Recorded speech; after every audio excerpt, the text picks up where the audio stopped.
कोई भी सर अगर डायरेक्ट सेलर हमारे साथ नया आता है तो हम लोग उनको एक प्रोसेस में डालते हैं। अब वो प्रोसेस क्या है?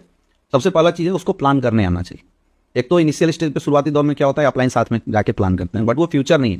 फ्यूचर बनाना है तो जितना जल्दी हो सके आप उस संस्था के प्लान को सीख जाइए। आपके पास प्रोडक्ट की पूरी नॉलेज होनी चाहिए। 2, प्लान की डिलीवरी सिस्टम जो आपके अंदर है वो पूरा परफेक्ट होना चाहिए। ठीक है। तीसरी चीज, जल्दी जल्दी आप ट्रेनिंग सिस्टम के साथ अटैच होइए, क्योंकि ट्रेनिंग सिस्टम अटैच होने के बाद बहुत सारी नॉलेज धीरे धीरे आनी शुरू हो जाती है। प्रैक्टिकल नॉलेज, मेंटल जो एजुकेशन होती है, मेंटल ठहराव कैसे होता है, ये सारी चीजें उसके दिमाग में आनी शुरू हो जाए। 2 चीजें हैं, पहला प्लानर एक अच्छा बन जाए, दूसरा ट्रेनिंग के सिस्टम के साथ वो अटैच हो जाए, और तीसरा चीज जिसको उसने मेंटर बनाया, किसी को भी ABCD कोई भी मेंटर हो सकता है जो भी अपलाइन है, उसकी गाइडलाइन वो प्रॉपर काम करता है।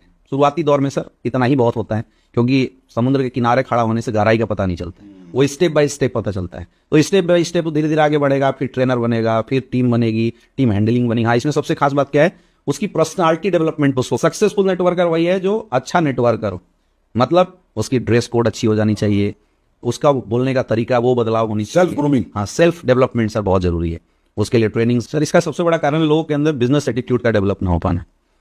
अब दुनिया के हर बिजनेस में जब कोई इंसान आता है तो उसको फाइनेंस मैनेज करना आना चाहिए।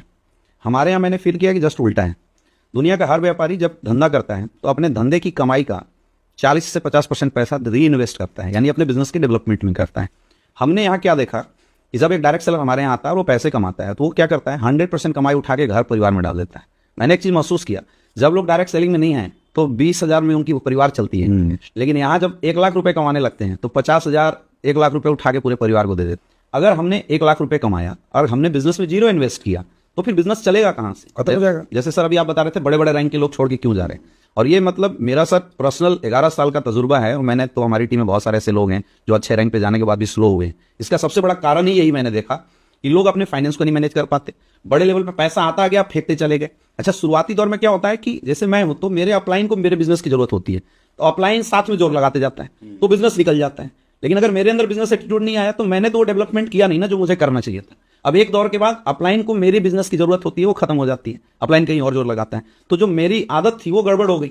तो मैं बिजनेस में जोर लगाने के लिए जो फाइनेंस था उसको जब प्रॉपर मैनेज नहीं किया तो मैं ग्राउंड में नहीं जाऊंगा, मैं लोगों से मिलूंगा नहीं, मैं ट्रेनिंग मीटिंग नहीं करूंगा। धीरे धीरे फिर बिजनेस जो यहाँ टॉप लेवल पे पहुंचा 40-50 हजार की चेक पे था, वो धीरे धीरे स्लो हो जाता है।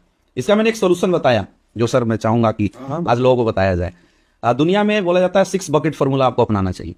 आप अगर डायरेक्ट सेलिंग में भी हैं, आप जो भी कमा रहे हैं, तो आज के बाद ये फॉर्मूला आप अपना दीजिए, आपकी डायरेक्ट सेलिंग करियर कभी खराब नहीं हो सकती। सबसे पहली चीज, आप जितना भी पैसा कमाते हैं आप 6 अकाउंट खोल लीजिए, 40% पैसा बिजनेस एक्सपेंस में डाल दीजिए।